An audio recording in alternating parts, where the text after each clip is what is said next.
Good evening students. আজ আমরা অর্থনৈতিক ভূগোলের প্রথম অধ্যায় অর্থনৈতিক কার্যাবলী এবং তার শ্রেণীবিভাগ সম্পর্কে জানব। তো প্রথমে আমাদের জানতে হবে অর্থনৈতিক কার্যাবলী কি বা কাকেই বা অর্থনৈতিক কার্যাবলী বলে। প্রকৃতিতে বিভিন্ন জায়গায় বিভিন্ন সামগ্রী ছড়িয়ে ছিটিয়ে আছে, তাকে সম্পদে রূপ দেয় মানুষ। সেটা আমরা ক্লাস 11-এর সম্পদের চ্যাপ্টারে জেনে এসেছি। কিন্তু এই সম্পদ সমস্ত জায়গায় একই রকমভাবে বণ্টিত নয়, কোথাও বেশি, কোথাও কম, কোথাও বা একদমই নেই। স্বাভাবিকভাবেই পৃথিবীর বিভিন্ন জীবিকা বা পেশায় নিযুক্ত লোকেরা প্রত্যক্ষ বা পরোক্ষভাবে সম্পদের উৎপাদন, বন্টন, বিনিময়, ভোগ এবং পরিষেবাকে ঘিরে যে বৃহৎ কর্মকাণ্ড ছড়িয়ে রয়েছে তাকে এক কথায় আমরা বলি অর্থনৈতিক কার্যাবলী বা অর্থনৈতিক ক্রিয়াকলাপ।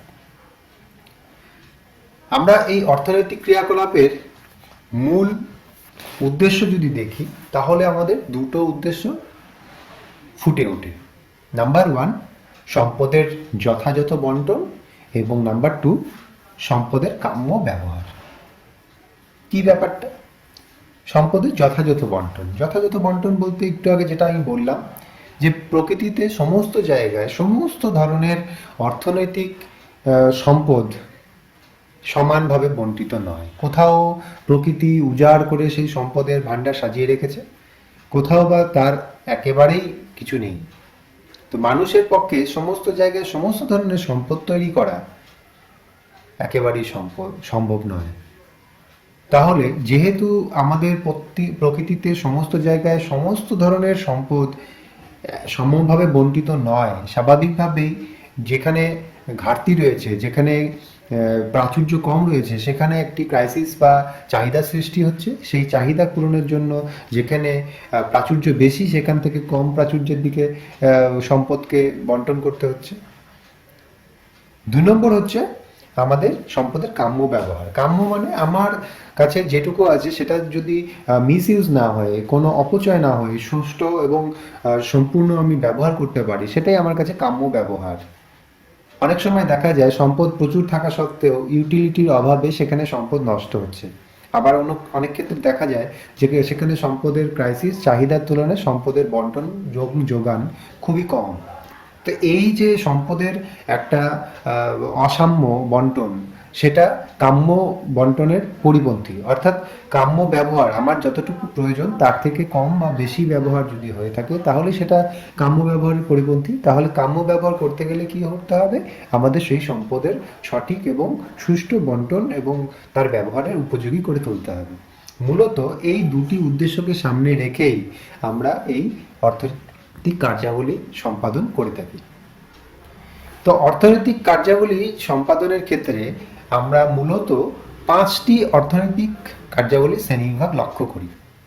এই 5টি অর্থনৈতিক কার্যাবলী শ্রেণী আমরা সৃষ্টির প্রথম থেকে, মানুষের জ্ঞান বুদ্ধি লাভের প্রথম থেকে আজ অবধি এই 5টি কার্যকলাপ ধীরে ধীরে তাদের উন্নয়ন ঘটেছে এবং তার মধ্যে বিভিন্ন চেঞ্জেস এসেছে, পরিবর্তনগুলো এসেছে। আমাদের এই 5টি অর্থনৈতিক কার্যকলাপের মধ্যে প্রথম কার্যাবলী হচ্ছে প্রাথমিক অর্থনৈতিক কার্যাবলী বা প্রাইমারি ইকোনমিক অ্যাক্টিভিটিস। 2 নম্বরটি হচ্ছে দ্বিতীয় অর্থনৈতিক কার্যাবলী বা গৌণ অর্থনৈতিক কার্যাবলী বা মাধ্যমিক অর্থনৈতিক কার্যাবলী, সেকেন্ডারি ইকোনমিক অ্যাক্টিভিটিস। 3 নম্বর তৃতীয় অর্থনৈতিক কার্যাবলী বা সেবামূলক কার্যাবলী। 4র্থ শ্রেণীর কার্যাবলী বা নব্য ক্ষেত্রের অর্থনৈতিক কার্যাবলী, ইংরেজিতে বলা হয় কোয়াটারনারি ইকোনমিক অ্যাক্টিভিটিস। এবং 5th হচ্ছে পঞ্চম অর্থনৈতিক কার্যাবলী বা অতি নব্য অর্থনৈতিক কার্যাবলী, ইংরেজিতে বলা হয় কুইনারি অ্যাক্টিভিটিস। এই 5টি অর্থনৈতিক কার্যাবলী আমাদের পৃথিবীর সর্বত্র পরিলক্ষিত হয়। এবার একে একে আমরা দেখে নেব যে প্রত্যেকটি অর্থনৈতিক কার্যাবলী কি এবং তাদেরকে এইভাবে কেন শ্রেণীবিভাগ করা হয়েছে এবং তাদের মধ্যে কি কি বৈশিষ্ট্য বা কি কি সেক্টর, কোন কোন অর্থনৈতিক কার্যাবলী কোন কোন ভাগের মধ্যে পড়ছে। প্রথমে আসা যাক প্রাথমিক বা প্রাইমারি অ্যাক্টিভিটিস। আমাদের সৃষ্টির প্রথম পর্যায়ে অর্থাৎ মানুষ যবে থেকে বনবাসী ছিল তখন থেকে আজ অবধি মানুষ প্রকৃতি থেকে সরাসরি যা গ্রহণ করছে বা যে সমস্ত সম্পদ প্রকৃতি থেকে সরাসরি তারা আহরণ করছে সেই সমস্ত কিছু আমরা এক কথায় বলতে পারি প্রাইমারি সেক্টরের অন্তর্গত বা প্রাথমিক শ্রেণীর অন্তর্গত। তাহলে সংজ্ঞাগতভাবে বলতে গেলে প্রকৃতি থেকে সরাসরি প্রত্যক্ষভাবে আমরা যে সমস্ত সম্পদ আহরণ করি, ব্যবহার করি, ভোগ করি, সম্পূর্ণটাই হচ্ছে প্রাথমিক অর্থনৈতিক কার্যাবলীর অঙ্গ। সেক্ষেত্রে কি কি হতে পারে? সেক্ষেত্রে হতে পারে ফলমূল সংগ্রহ, অরণ্য থেকে কাঠ সংগ্রহ, পশুপালন, কৃষিকাজ, মৎস্য শিকার, পশম সংগ্রহ, সমস্ত প্রকৃতি নির্ভর যে সমস্ত মধু সংগ্রহ, সুন্দরবন এলাকায় বিভিন্ন ভেষজ উদ্ভিদ সংগ্রহ, সমস্ত কিছুই হচ্ছে এই প্রাথমিক শ্রেণীর অর্থনৈতিক কার্যাবলীর অঙ্গ। এক্ষেত্রে মানুষ সরাসরি প্রকৃতি থেকে সেই সমস্ত সম্পদগুলো আহরণ করে, ব্যবহার করে, ভোগ করে, বন্টন করে। এই ধরনের অ্যাক্টিভিটিসের সঙ্গে যে সমস্ত লোকেরা যুক্ত থাকে তাদেরকে আমরা বলি রেড কলার ওয়ার্কার্স।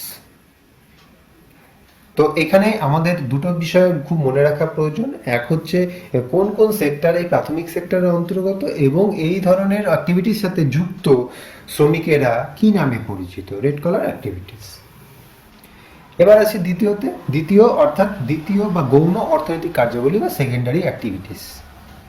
প্রাথমিক অ্যাক্টিভিটিসের সাথে যারা যুক্ত রয়েছে তারা যে সমস্ত দ্রব্য প্রকৃতি থেকে আহরণ করছে সেই সমস্ত দ্রব্যগুলিকে যখন কোনো শিল্পের মাধ্যমে অর্থাৎ যন্ত্রের মাধ্যমে যখন তার রূপান্তর ঘটানো হয় বা চেঞ্জেস আনা হয় সেই ফিল্ডটাকে বলা হয় দ্বিতীয় অর্থনৈতিক কার্যাবলী বা গৌণ অর্থনৈতিক কার্যাবলী।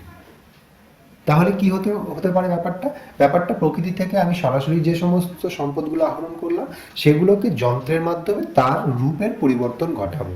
যেমন চা পাতা তোলা প্রাথমিক সেক্টরের অন্তর্গত, চা পাতা থেকে চা পাতা তৈরি করা সেটা হচ্ছে সেকেন্ডারি অ্যাক্টিভিটিস। পাট চাষ করা প্রাথমিক সেক্টর বা প্রাথমিক কার্যাবলীর অন্তর্গত, কিন্তু পাট থেকে জুট মিল অর্থাৎ পাটকলগুলো সেটাকে সেকেন্ডারি অ্যাক্টিভিটিসে রূপান্তরিত করে।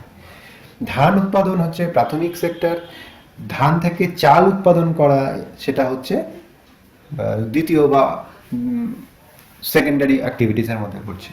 খনিজ সংগ্রহ প্রাথমিক সেক্টর, খনিজ থেকে লৌহ উৎপাদন, তাপবিদ্যুৎ উৎপাদন, বিভিন্ন ধরনের খনিজ দ্রব্য মেশিনারিতে পরিবর্তন করা সেগুলো হচ্ছে সেকেন্ডারি অ্যাক্টিভিটিস। তাহলে প্রথম অ্যাক্টিভিটিস অর্থাৎ প্রাইমারি অ্যাক্টিভিটিস এবং সেকেন্ডারি অ্যাক্টিভিটিস এই দুটোর মধ্যে আমরা এই মিলটি খুঁজে পেলাম যে প্রথম অর্থনৈতিক কার্যাবলীর উপর দ্বিতীয় অর্থনৈতিক কার্যাবলীটা সম্পূর্ণভাবে নির্ভরশীল। এবার আসি এর সাথে যুক্ত ওয়ার্কারদের আমরা কি বলি। এদের সাথে যুক্ত ওয়ার্কারদের আমরা বলি ব্লু কলার ওয়ার্কার্স অর্থাৎ নীল শ্রমিক, নীল কলার বিশিষ্ট শ্রমিক। এবার আসি থার্ড ফিল্ড কি?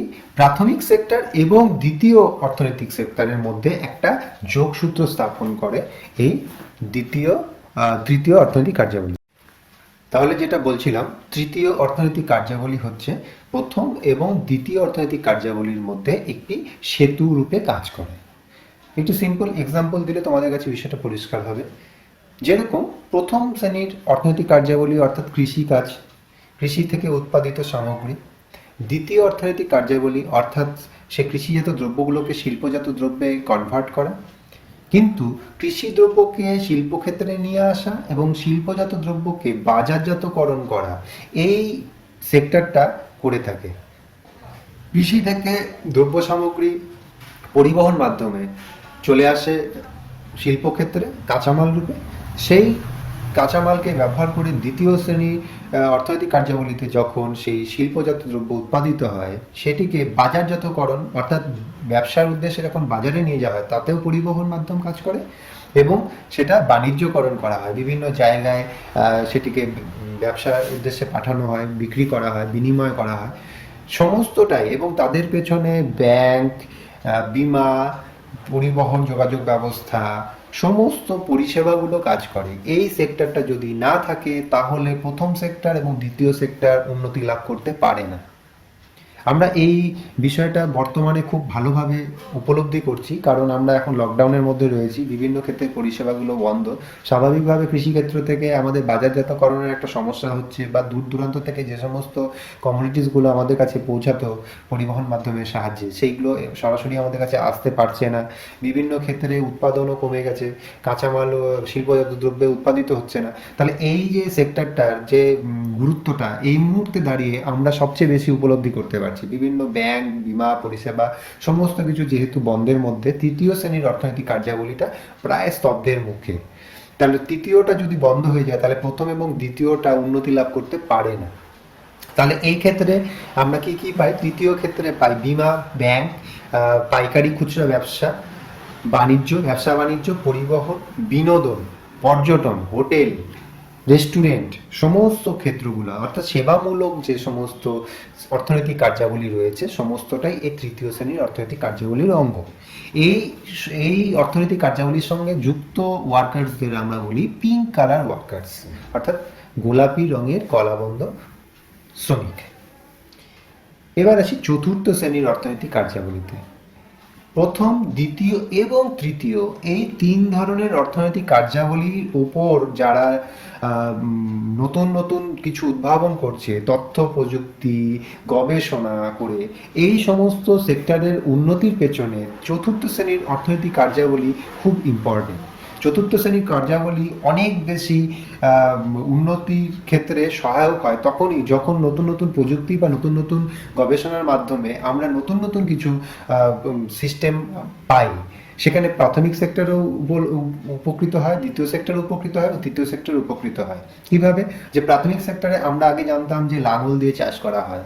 বিজ্ঞান প্রযুক্তির উন্নতির সঙ্গে সঙ্গে সেখানে আমাদের নতুন নতুন ইনভেনশন আমাদের সেই প্রযুক্তিটাকে আরও বেশি ইন্সপায়ার করেছে। আরও নতুন নতুন টেকনোলজি ইমপ্লিমেন্ট হওয়ার ফলে কৃষিক্ষেত্র এখন অনেক বেশি আপগ্রেডেড। এখানে tractor, harvester, power tiller use হচ্ছে। এখন যন্ত্র ব্যবহারের ফলে কৃষিক্ষেত্রে অনেক বেশি আমরা প্রোডাকশন পাচ্ছি।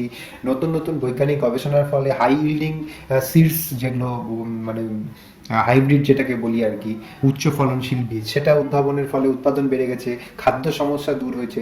এটা যেরকম গবেষণা এবং অর্থনৈতিক প্রযুক্তির ফল, সেটা কিন্তু এই চতুর্থ সেক্টর থেকে আসে। আবার দ্বিতীয় সেক্টরের উন্নতি অনেক বেশি এসেছে, কারণ সেখানেও দেখতে পাচ্ছি আমরা বিভিন্ন যন্ত্রের মধ্যে টেকনিক্যালি কিছু আপগ্রেডেশন এসছে, যার ফলে আগে যেটা দিয়ে উৎপাদন হতো তার থেকে এখন বেশি পরিমাণে উৎপাদন হচ্ছে। কোয়ালিটিগত অনেক বেশি পার্থক্য এসছে। তথ্য প্রযুক্তির ক্ষেত্রে এক জায়গা থেকে আরেক জায়গায় জিনিস পাঠানোর ক্ষেত্রে আমরা তথ্য প্রযুক্তি নির্ভর হয়ে পড়েছি।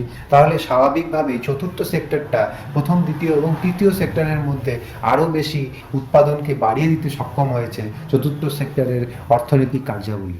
সেজন্য একে বলা হয় কোয়াটারনারি অর্থনৈতিক অ্যাক্টিভিটিস। এবং এই সেক্টরের সাথে যুক্ত যারা আমাদের রয়েছে তথ্য প্রযুক্তি, শিক্ষা, গবেষণা, প্রযুক্তি, অর্থনৈতিক পরিকল্পনা, সমস্ত ক্ষেত্রকে আমরা বলি হোয়াইট কলার ওয়ার্কার্স, অর্থাৎ এই সেক্টরের সাথে যুক্ত মানুষদের আমরা বলি হোয়াইট কলার বা সাদা কলার বিশিষ্ট শ্রমিক। এবং সর্বশেষ বলি পঞ্চম অর্থনৈতিক কার্যাবলীর বা কুইনারি অ্যাক্টিভিটিস। কুইনারি অ্যাক্টিভিটিস কোনগুলো? এই সমস্ত ক্ষেত্রের উপর, সমস্ত ক্ষেত্রে অর্থাৎ প্রথম, দ্বিতীয়, তৃতীয় এবং চতুর্থ ক্ষেত্রের মাথার উপর অর্থাৎ মনিটরিং সিস্টেমটা হচ্ছে এই পঞ্চম অর্থনৈতিক কার্যাবলী। প্ল্যানিং, মনিটরিং এবং বিভিন্ন ক্ষেত্রে তাকে কি করে ইমপ্লিমেন্ট করা যাবে সেক্ষেত্রে নীতি নির্ধারণ করা এবং বিভিন্ন বিজ্ঞানী, আইনি পরামর্শ, দূর সংবেদন প্রক্রিয়া, জিআইএস সংক্রান্ত কার্যাবলী, সমস্ত ক্ষেত্রটাকে এরা নিয়ন্ত্রণ করে।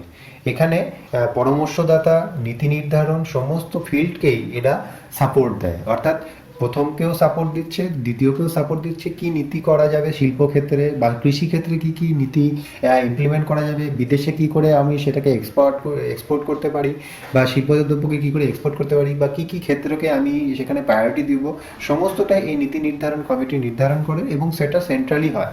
এবং সেই ক্ষেত্রে এই সমস্ত কার্যাবলীর সঙ্গে যারা যুক্ত তারা বিশিষ্ট ব্যক্তিবর্গ, বিজ্ঞানী, সায়েন্টিস্ট, উচ্চপদস্থ বিভিন্ন প্ল্যানিং কমিশনের লোকেরা সকলেই এই কার্যের সাথে যুক্ত, এবং তাদের সাথে যুক্ত লোকেদের একসাথে আমরা বলি গোল্ড কলার ওয়ার্কার্স।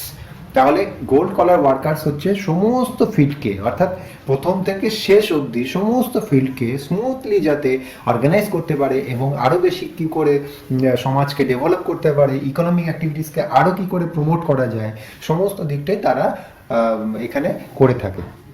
তাহলে বিষয়টা আমাদের কাছে পরিষ্কার হলো যে 5টি অর্থনৈতিক কার্যাবলী আমাদের চারপাশে কিভাবে সম্পাদিত হচ্ছে এবং তাদের সাথে যুক্ত শ্রমিকেরা কিভাবে আমাদের প্রতিনিয়ত পরিষেবা দিয়ে চলেছে।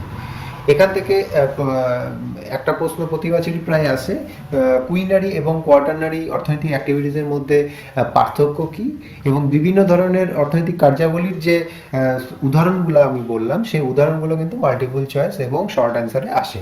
সেজন্য এই বিষয়টাকে একটু খুঁটিয়ে পড়তে হবে। এখানে বড় প্রশ্ন বলতে খুব বেশি বড় অ্যান্সার হয় না, এই 3 নম্বর ম্যাক্সিমাম সেখানে এসে থাকে প্রতি বছরই।